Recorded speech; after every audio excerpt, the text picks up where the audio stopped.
Hello, my fellow friends and preppers. This is The Art of Prepping. Welcome back to part 3 of Efficient Behaviors of Successful Preppers.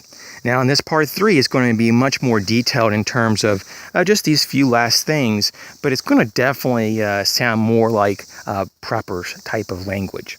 The first 2 episodes or parts of this series delve mainly into just general ideologies of success.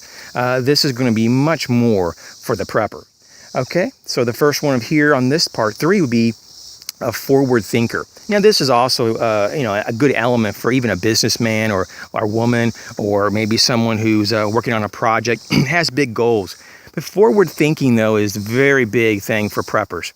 It allows you to look ahead and predict the future and see what is the real probability that things could happen in that manner. And if so, how could you prepare for it? So having forward thinking gets you out of trouble before it even happens, because you already have a solution, or maybe even 3 solutions for that particular problem. The next good efficient behavior for preppers would be to be flexible.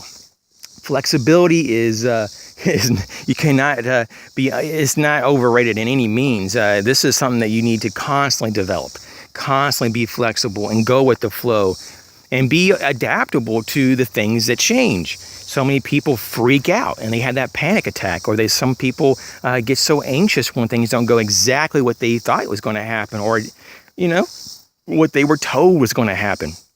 Life is full of unexpected things, and we have to be aware of that things will not always go our way. In fact, the majority of the time it won't go our way. So let's just accept that fact, and once we accept the fact, the reality of the world doesn't seem so surprising.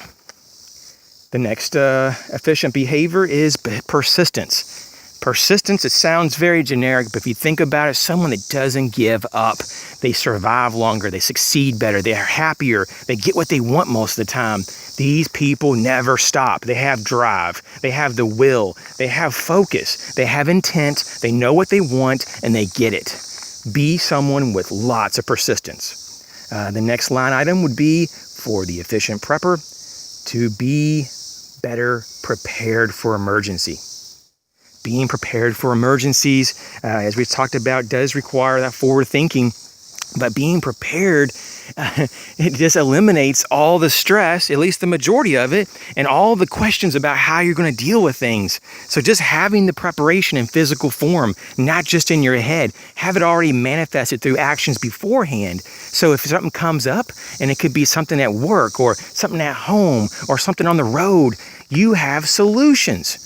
And this is what prepping is all about. It's just forward thinking, forward preparation, and strategizing, and using the God-given logic that we've been given as humans to have this consciousness, this awareness, to develop ideas, and to have the ability to look back in our past and learn from it, and to be in the moment and enjoy our life, but also to be aware of the future and how and what it can deliver. So with that, I'll end this with this last line item to be for the efficiency of preppers, is to have redundancies for critical systems. And part of that prepping is to actually to be redundant, to have multiple layers of that.